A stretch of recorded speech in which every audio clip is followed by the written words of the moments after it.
오늘도 사도행전의 말씀을 가지고 기도로 길을 열라, 기도로 길을 열라라는 제목으로 말씀의 은혜를 함께 나누도록 하겠습니다.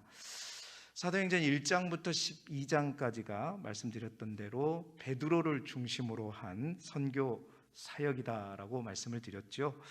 그 가운데 1장부터 5장까지는 베드로를 중심으로 이제 초대교회의 부흥의 역사들이 잘 기록되어 있었습니다. 하지만 이제 6장부터 9장 초반까지는 이제 예루살렘과 그 예루살렘에 있는 박해로 인해서 흩어진 성도들에 의해서 세워진 교회에 대한 말씀들이 이어졌고, 그러니까 중간에 6장부터 9장 중반까지 베드로 이야기가 조금 빠져 있었죠. 그러다가 이제 지난주에 우리가 함께 보았던 베드로가 이제 이 욥바에서 룻다를 거쳐서 욥바에서 사역할 때 그 사역을 통해 가지고 베드로가 다시 이제 사도행전 9장 마지막에 등장하였습니다. 그래서 이 베드로를 통해서 이제 9장 후반부터 복음이 이제 유대인을 넘어 이방인들에게도 확장되어가는 결정적인 계기가 되는 사건이 발생하게 되는데요. 그 사건이 바로 오늘 우리가 읽은 말씀 중에 고넬료와 베드로와의 만남입니다. 사실 이 만남은 그냥 우연한 만남이 아니고요, 굉장히 의미 있는 만남이고 굉장히 중요한 만남이죠. 왜냐? 이 고넬료라고 하는 사람이 이방인이기 때문입니다. 그리고 고넬료가 있던 이 가이사랴라고 하는 이 지역 또한 이방인들의 지역이죠. 그러니까 예루살렘에 있었던 유대인들의 관심 밖에 있었던 도시라는 거죠. 그렇습니다. 우리는 베드로는 예루살렘에서만 선교를 하는 걸로 생각하는데 그렇지 않습니다. 사도 바울보다도 먼저 이방인 사역에 물꼬를 텄던 사람이 누구냐면 바로 베드로였다는 거죠. 그 만남을 기록하고 있는 본문의 내용이 바로 10장 1절부터 22절이고, 그 만남의 결과로서 나타난 결과가 어떤 결과가 나타나냐가 10장 이후에 쭉 나타나는 것입니다. 자, 그 고넬료라고 하는 사람이 어떤 사람이냐? 오늘 1절에 보니까 가이사랴에 고넬료라고 하는 사람이 있으니 그는 군대의 백부장이다라는 거죠. 군인이었다는 것입니다. 100명의 군인을 거느리는 백부장이었다는 것이죠. 그 백부장인데 이방인이었습니다.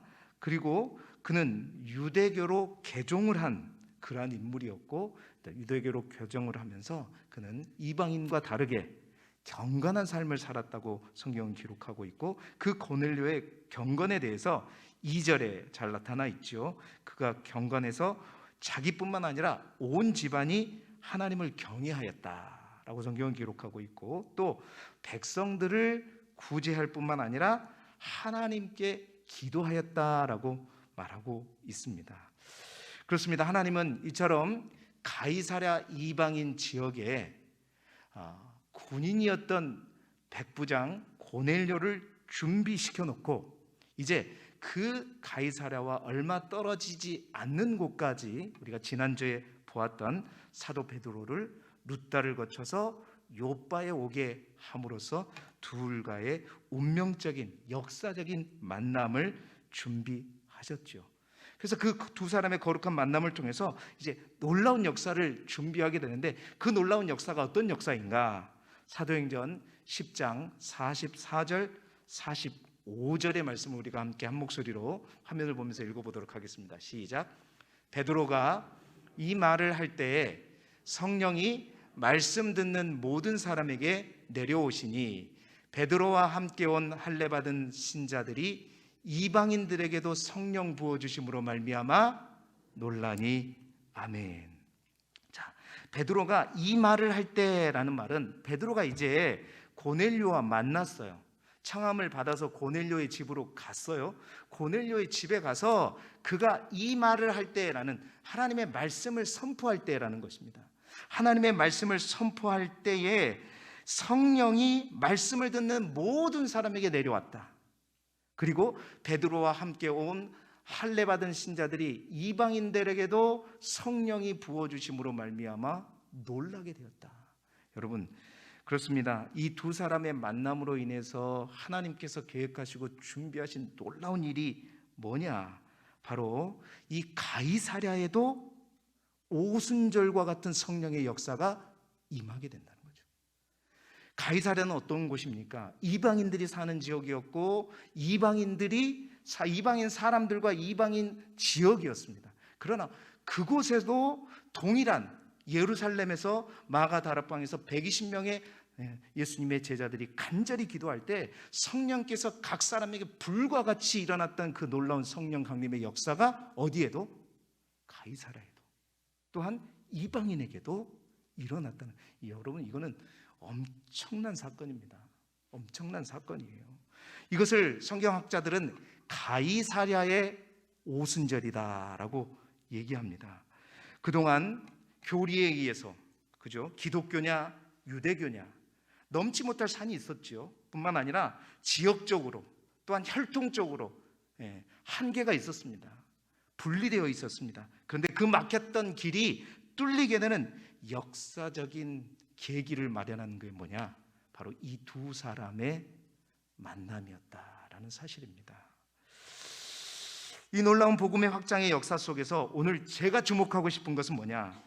바로 이 길이, 이러한 만남의 길이 어떻게 열렸는가? 무엇이 이 두 사람을 만나게 했는가? 무엇이 이 두 사람의 차이, 유대교와 기독교의 차이, 종교적인 한계죠. 또한 예루살렘과 이방인 지역, 가이사랴라고 하는 이 지역의 차이 뿐만 아니라 유대인과 이방이라고 하는 이 혈통적인 한계, 이 차이를 극복하고 만나게 했는가? 무엇이 그 계기가 되었는가? 그 답은 다름 아니라 기도였다라는 사실입니다. 여러분, 바로 그 기도가 이 두 사람의 만남의 연결의 고리가 되었다라는 사실이에요. 오늘 그 관점에서 말씀을 보게 되면 먼저는 고넬료를 먼저 보겠습니다. 1절부터 8절까지가 이 만남을 위해서 고넬료가 뭘 했는가에 대해서 집중하고 있는데, 우리 10장 3절의 말씀 화면을 보면서 다시 한번 읽어보겠습니다. 시작. 하루는 제9시쯤 되어 환상 중에 밝히 봄에 하나님의 사자가 들어와 이르되 고넬료야 하니 라고 되어 있어요. 여러분, 고넬료가 제9시쯤 되어서 뭐 했다는, 기도했다는 것입니다. 2절에 보면 고넬료가 하나님 앞에 기도했다라고 얘기하면서 하루는 제9시쯤 되어 환상 중에 하나님의 사자가 들어와 고넬료에게 말을 걸게 되는 거죠. 자, 여기서 말하는 구시가 의미하는 게 뭐냐라는 거예요. 제9시는요, 오늘날의 시각으로 말하게 되면 오후 3시입니다. 오후 3시. 이 시각이 그 당시 유대인들에게는 어떤 시각이었냐면 성전에서 제사장들이 분향하는 시간입니다. 오후 3시가 되면. 그래서 이 시간은 굉장히 제사장들에게도 아주 중요한 시간이었고, 이 시간들은 유대인들조차도 굉장히 중요한 시간으로 여겼어요. 이 시간에 뭐 했냐? 바로 유대인들은 함께 기도했다. 항상 매일 3시가 되면 유대인들은 습관적으로 어떻게 해요? 하나님 앞에 기도했어. 왜 기도했냐? 그 기도함으로써 제사장들의 희생 제사에 함께 참여하는 의미가 있었기 때문에 유대인들은 날마다 제9시가 되면 하나님 앞에 기도하는 습관이 있었다는 것입니다. 자, 고넬료는 이방인이었지만, 하나님은 이 고넬료가 하나님을 경외함으로 말미암아 자신은 비록 이방인이었지만 유대인들의 이 기도 관습에 따라서 이 고넬료도 구시에 뭐 했다?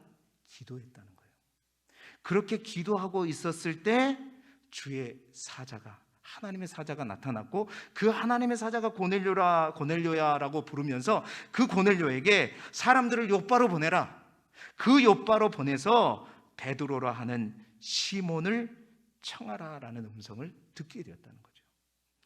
여러분, 고넬료가 그 시간에 습관적으로 맨날 하던 식으로 기도하지 않았다면, 그렇습니다, 이 만남이 언제 이루어질 줄 모르는 거예요. 그러나 고넬료는 항상 그랬듯이 그 시간에 하나님 앞에 나아가 기도함으로 말미암아 주의 음성을 들었다는 거죠. 자, 두 번째로는 9절부터 22절까지 우리가 다 읽지 않고 9절 한 절만 읽었지만 이제 주의 사자의 말씀대로 고넬료가 사람을 욥바로 보내죠. 욥바로 보내서 그 사람들이 다음 날에 그 욥바에 도착할 무렵에, 자, 성경은 베드로라고 하는 주님의 제자가 무엇을 하였는가 또 집중해서 주목해서 기록하고 있어요. 그 말씀이 오늘 우리가 마지막에 읽었던 9절의 말씀이에요. 잘 보시면 성경이 뭔가를 강조하고 뭔가를 주목하고 있다는 사실이에요. 자, 9절의 말씀 우리 화면과 성경을 보면서 같이 한번 읽어보도록 하겠습니다. 시작. 이튿날 그들이 길을 가다가 그 성에 가까이 갔을 그때에 베드로가 기도하려고 지붕에 올라가니 그 시각은 제 6시더라. 아멘. 자, 보세요. 아까도 분명히 시간이 나왔죠. 아까는 몇 시였어요? 그 전날 9시였어요. 근데 그 다음날 지금 몇 시죠? 제 6시입니다. 그 6시에 베드로가 뭐 했냐? 기도하러 어디에 올라갔다? 지붕에 올라갔다라고 성경은 기록하고 있습니다. 여러분, 이 6시가 무엇을 의미하느냐? 유대인들은 항상 하루에 3번씩 성전을 향해서 기도했다고 많이 들었죠. 그 시간이 언제냐면 3시, 6시, 9시입니다. 9시는 아까 말했던 것처럼 제사장들이 분향하는 시간이었기 때문에 그들은 항상 그 시간을 기억하고 함께 기도했고요. 보통 유대인들은 3시만 되면, 3시면 오전 9시죠. 6시면 우리 시간으로 정오 12시입니다. 그러니까 오전 9시, 정오에, 그리고 오후 3시에 항상 유대인들은 3번에 걸쳐서 하나님 앞에 나아가 기도했었죠. 우리가 사도행전에 보면 성전 미문에 앉은 안진뱅이를 고칠 때도 역시 베드로는 그 성전에 가서 규칙적으로 그 시간에 기도할 때 그 사건을 만나게 된 거잖아요. 베드로는 그랬던 거예요. 딱 6시가 되자, 정오가 되자, 지금 머물고 있는 집이 무두장이 시몬의 집이잖아요. 무두장이 시몬의 집은 잘 사는 집이 아니었다고 제가 말씀드렸죠. 가장 비천한 집 중에 하나라고 했습니다. 그 정도의 집은 원래요, 유대인들은 하나님 앞에 3번 기도할 때 작은 골방이 있으면 그 골방에서 기도를 하죠. 그러나 형편이 넉넉지 못한 집에서는 거의가 다 뭔식으로, 원룸식으로 되어 있단 말이에요. 베드로라고 하는 손님이 왔어요. 손님이 왔기 때문에 점심시간이 되면 뭐 해야 된다? 식사를 준비하느라고 분주하겠죠. 사람들은 식사를 하고 분주한데 그곳에서 기도를 해야 되는데 기도 시간이 되는데 기도할 장소가 없어요. 그래서 어디로 올라간 거예요? 지붕으로 올라간 거죠. 여러분, 그 지붕에 올라서 베드로는 기도했습니다. 그렇게 기도하고 있을 때 하나님께서는 베드로에게 환상을 보여주시죠. 그 환상에 대해서는 다음 주에 우리가 함께 나누게 될 텐데, 보자기의 환상을 보여주셨습니다. 그 환상을 보여주시고 베드로에게 하신 말씀이 뭐냐면, 고넬료가 보낸 사람들을 맞이하라. 그리고 그들과 함께 가라. 내가 그들을 보내었다라고 말씀하십니다.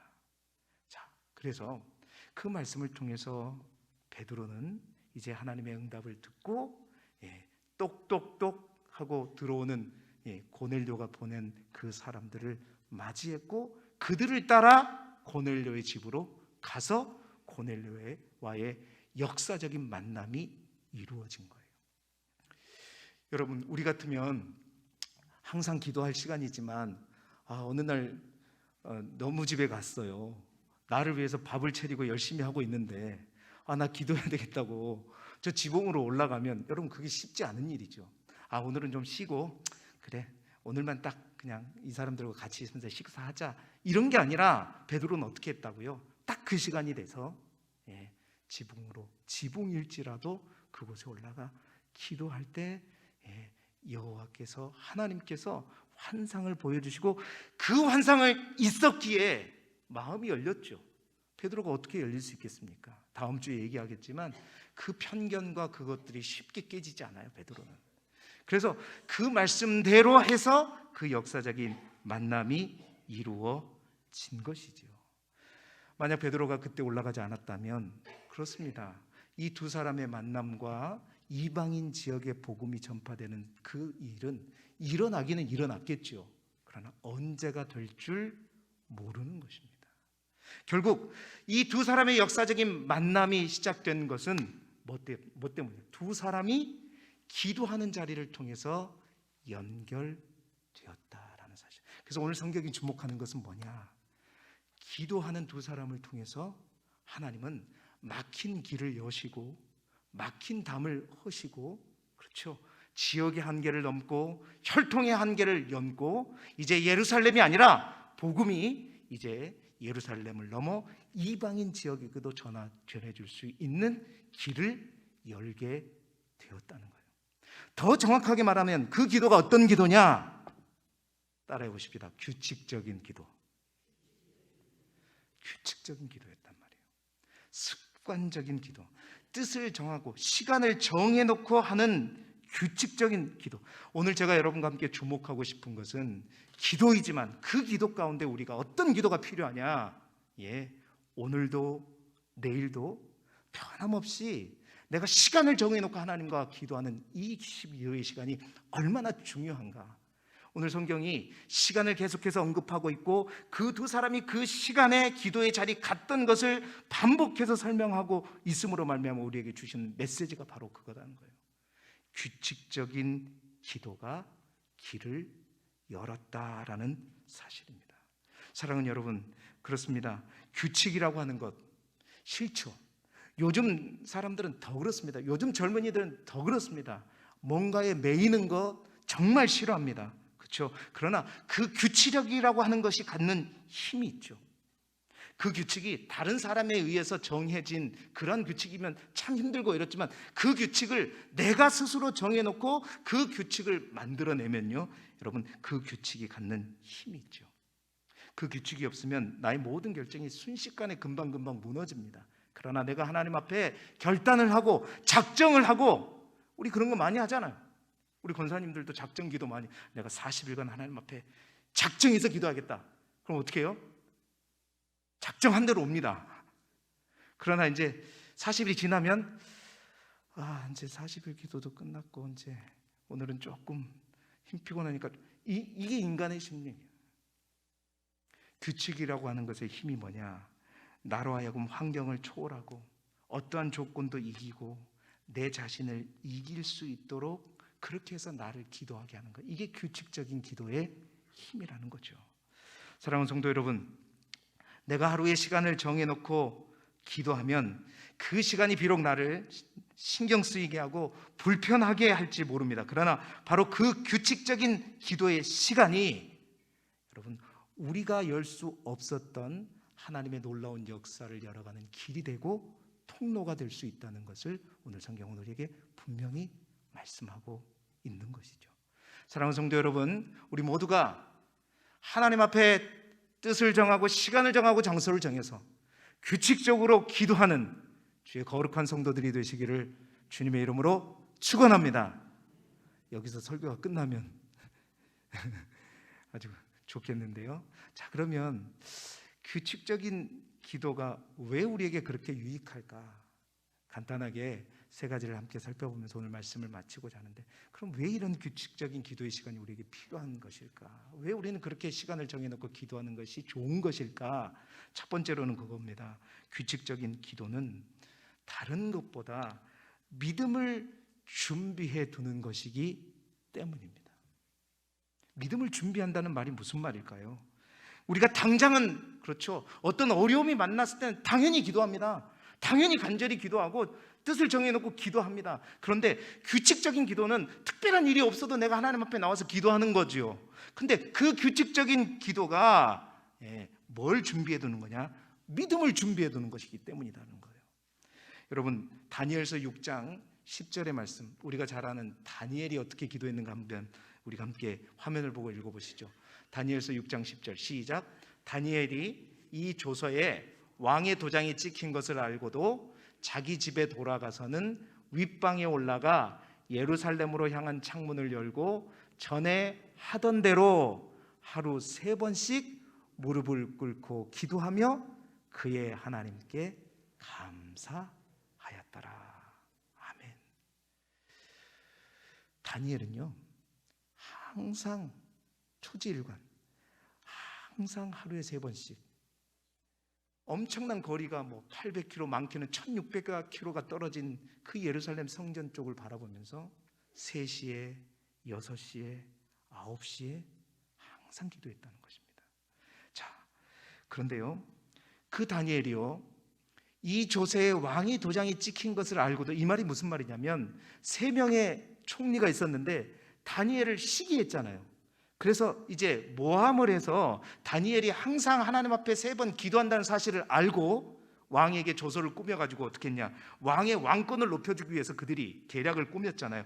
왕 외에 어떤 신에게나 사람에게 기도하고 구하면 그 사람을 어디에 던지자? 사자굴에 던져야 되겠다. 왕으로서는 좋죠. 그래서 왕이 도장을 찍어줬던 겁니다. 그런데 그 왕의 조서에 도장이 찍힌 것을 알고도 다니엘은 어떻게 했다고요? 뭐든 대로? 하던 대로. 할렐루야. 하던 대로. 이 말은 무슨 말이에요? 왕의 도장이 무섭지 않았다는 겁니다.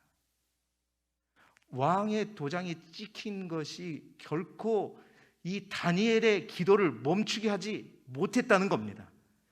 그럴 만큼 그에게 뭐가 있었다는 거예요? 믿음이 있었다는 거예요. 그렇다면 그 믿음은 어디에서 생겼을까? 갑자기 떨어졌을까요? 갑자기 믿음이 충만해졌을까요? 아니에요. 하던 대로가 답입니다. 그가 하던 대로, 항상 하던 대로 기도했는, 끝까지 그 기도가 뒷받침이 되었기 때문에 그는 끝까지 자신의 믿음을 지켜서, 언제까지요? 사자굴에 던져질 때까지 그는 요동치 않았습니다. 흔들리지 않았던 것이죠. 그렇습니다. 다니엘은 평소에 기도를 쌓아 두었기에, 그 기도가 쌓여 있었기 때문에 그것이 믿음의 내공이 되었던 것입니다. 그래서 자신 앞에 어떤 환난과 고난이 와도 여전히 기도하고 그 고난을 이겨낸 것이죠. 여러분, 그렇습니다. 규칙적인 기도는요, 믿음을 준비하는 것이다. 다시 말해서 믿음을 저축하는 것이다 라는 것입니다. 우리가 영성을 쌓는 것이 얼마나 중요한가. 우리는 어떻게 어렵고 힘들어서 기도한다고 생각하는데, 사실 성경을 보면 결국 고난을 이기고 시련을 믿음으로 이기는 사람은 결국 누가 이기느냐? 평소에 기도한 자들이 고난도 쉽게 이기고 시련도 쉽게 이기는 거죠. 그 말은 우리가 평소에 습관적으로 규칙적으로 하는 기도가 전혀 땅에 떨어지지 않는다는 것입니다. 이 기도의 영성이, 이 기도의 습관이 바로 우리를 결국 지켜준다는 것이죠. 여러분 기억하시기 바랍니다. 규칙적인 기도는 믿음을 준비해 두는 것입니다. 간절히 원하기는 우리 길두교회 성도들이, 사랑하는 여러분 모두가 규칙적으로 기도하는 시간을 반드시 갖기를 주님의 이름으로 축원합니다. 저녁이 되든 정오가 되든, 또한 잠자기 전이 되든 새벽 시간이 되든 반드시 여러분 규칙적인 기도를 통해서 믿음의 캐파, 믿음의 실력을 여러분 준비해 두시기 바랍니다. 특별히 그 어떤 시간보다도 제가 새벽 기도를 통해서 새벽 시간이 얼마나 우리에게 중요한 시간인가 말씀을 드렸죠. 모든 시간들이 다 좋지만 가장, 그렇죠, 누구에게도 방해받지 않는 시간이고 우리의 영이 가장 맑은 시간이고, 뿐만 아니라 하루를 계획하는 시간인, 중요한 시간인 그 새벽을 통해서, 그렇죠, 새벽은 그렇잖아요. 우리만 일어나면 누구도 방해할 사람이 없습니다. 그러나 저녁이라고 하는 시간은 약속도 있을 수도 있고, 그 약속을 해서 어디에서 잘 수도 있고, 여러 가지 변수가 생기지만 새벽이라고 하는 시간은 그렇지 않거든요. 그 새벽의 시간의 중요성을 알고 정말 우리가 하나님 앞에 규칙적으로 기도함으로 믿음을 저축하자. 그래서 어떠한 시련과 고난이 닥쳐올지라도 그 믿음으로 우리의 시련과 고난을 덮어버리고 나아가는 우리 모두가 되시기를 주님의 이름으로 축원합니다. 자, 규칙적인 기도가 왜 유익하고 필요한가? 두 번째로는 규칙적인 기도가 영적인 충전이기 때문입니다. 규칙적인 기도는 영적인 충전이다. 여러분 자주 얘기하지만 엘리야가 열왕기상 19장에 보면 갈멜산의 위대한 승리를 이룬 선지자였죠. 그러나 그 엘리야에게 닥친 영적 침체를 우리가 보았잖아요. 이세벨의 위협을 받고 그는 도망하다가 너무 탈진해서 로뎀 나무에 앉아서 하나님, 나 사역 이제 그만하겠습니다. 나 이제 더 이상 못하겠습니다. 내 생명을 거두어 주십시오. 내 조상들보다 나는 정말로 못한 자들입니다. 난 도저히 이거 감당할 수가 없습니다. 그러니까 그 안에 영적인 지도자요, 우리보다 몇 곱절 신앙이 좋은 엘리야도 탈진해버리는 것입니다. 여러분, 우리 안에 있는 영적인 에너지가 늘 충만하냐? 절대 그렇지 않습니다. 항상 기도하고 또 영적으로 충만했던 엘리야도 끊임없는 그런 시련 앞에, 계속되는 고난 앞에 결국은 탈진할 수밖에 없었잖아요. 여러분, 그렇습니다. 기름이라는 거 그렇죠. 우리 차에 넣는 기름도 마찬가지입니다. 무한하지 않습니다. 다 타버리죠. 그게 꼭 필요한 건 뭐냐? 늘 보충해야 되는 것입니다. 늘 충전해야 되는 거죠. 우리의 신앙도, 우리의 영적인 에너지도 마찬가지입니다. 항상 충만할 수 없죠. 채워지지 않으면 방전되는 것이고, 방전되면 그렇습니다. 엘리야도 모든 것을 포기하는 것처럼 우리도 별 수 없는 것이죠. 여러분, 전기도 마찬가지입니다. 꼭 사용해야만 없어지는 것이 아니죠. 자동차도 마찬가지입니다. 자동차를 운행하지 않고 오랫동안 세워두면 배터리가 방전돼서 시동도 걸리지 않는 겁니다. 휴대폰 무엇보다 여러분 잘 아시죠? 충전하지 않으면 쓸 수가 없는 것이죠. 영적인 에너지도 마찬가지입니다. 시간이 지나면 우리도 모르게 소모되고 방전되죠. 엘리야의 방전, 결국 하나님은 그 엘리야를 어떻게 충전시키셨죠? 하나님 천사를 보내서 엘리야에게 구운 떡과 물 한 병을 갖다 주고 영적 에너지를 충전할 수 있는 장소로 그를 보내시죠. 그래서 40일 40야를 걸어서 거기까지만 가라. 거기까지만 가라. 그 거기까지가 어디였습니까? 호렙산이었죠. 하나님의 산이라고 불리는 호렙산. 하나님의 임재가 있는 그 산까지 가라. 그래서 엘리야는 그 산에 도착해서 바로 그곳에서 간절히 하나님 앞에 기도하며 하나님의 음성을 듣고 영적으로 다시 기도하는 가운데 채워지게 되고, 그 가운데 회복되는 놀라운 은혜가 있었던 것이죠. 사랑하는 성도 여러분, 그렇습니다. 규칙적인 기도, 땅에 떨어지는 것이 아니라 계속해서 우리가 소모되어지는 우리 영적인 에너지를 채워가는 시간이 바로 규칙적인 기도의 시간입니다.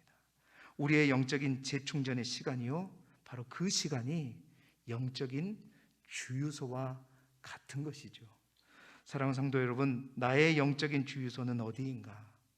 나는 어느 시간에 항상 채우고 있는가?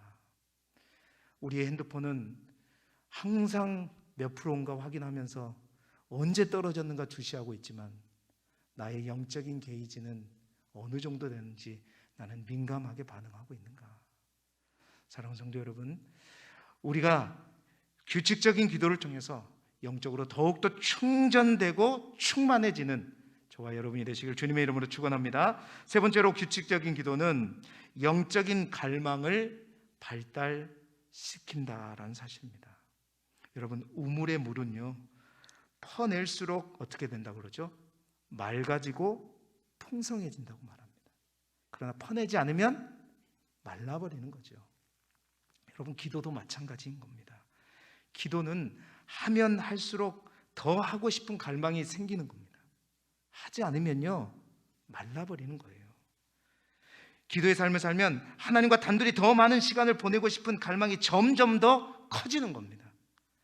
기도하면 기도가 발달하게 되고, 그 기도가 발달하면 기도가 기도를 만들어가는 것이죠.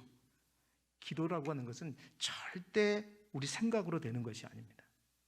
기도는, 그렇죠, 우리가 공부한다고 되는 것이 아닙니다.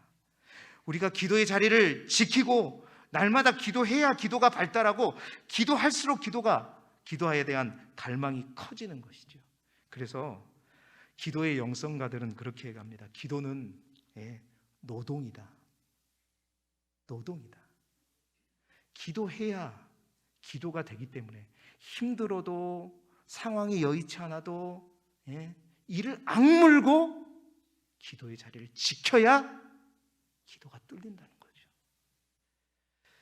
규칙을 만들고 끊임없이 비가 오나 눈이 오나 오늘 베드로처럼 지붕에라도 올라가서 기도하는 그 마음, 그 열정, 그 열심. 여러분, 그렇습니다. 기도가 어느 정도 수준에만 들어가면 알지요. 근데 그때까지가 힘든 겁니다.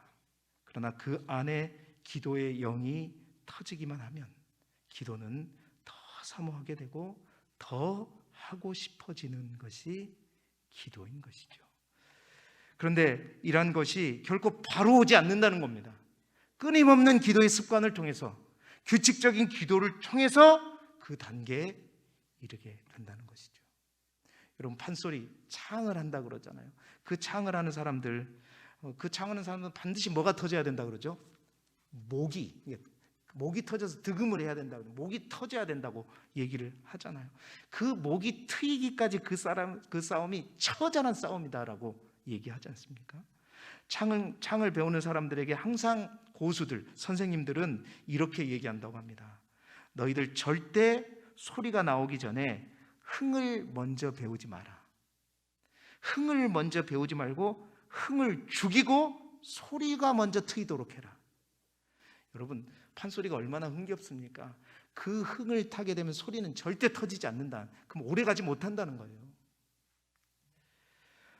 소리가 나오지 않는데 흥을 타버리면 다 버린다는 거예요. 절대 그게 먼저가 아닌다는 거예요. 소리가 먼저 트여야 되는 거예요. 그러니까 흥을 부리지 말고 소리를 발달시켜라. 목에서 피가 터져 나오도록 소리를 만들어라. 절대로 흥을 내지 말아야 소리가 나온다고 가르친다고 합니다. 여러분, 기도도 마찬가지죠. 날마다 때마다 소리 하나 붙들고 몸부림치는 그들처럼 우리는 내 안에 영의 섬이 샘솟도록 어떻게 해야 된다? 몸부림쳐야 된다는 거죠. 몸부림쳐야 된다.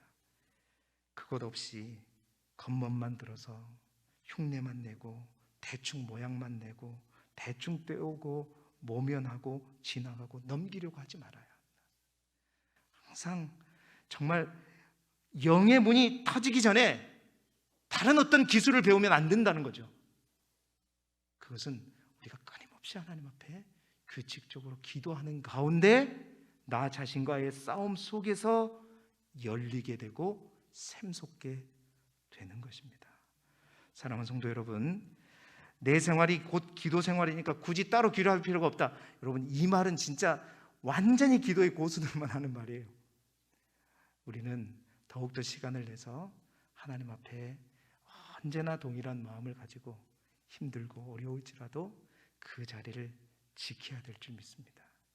그럴 때 그것이 쌓이고 쌓여야만 영의 샘물이 솟아나는 것이고 그 갈망이 더욱더 커지는 것이고 그 속에서 하나님을 깊이 있게 만나게 되는 것이고 그때에 진정으로 신앙생활을 통해서 우리가 하나님 안에서 맛보는 충만함을, 풍성함을 누리게 되는 것입니다. 사랑하는 성도 여러분, 기도로 그러한 길을 열어가는 저와 여러분이 되시기를 주님의 이름으로 축원합니다. 오늘 베드로와 고넬료의 역사적인 만남은 다름 아닌 기도로 연결되었습니다. 그리고 그들의 규칙적인 기도를 통해서 하나님은 역사하시고 그 역사를 이루어 가셨습니다. 규칙적인 기도가 시작입니다.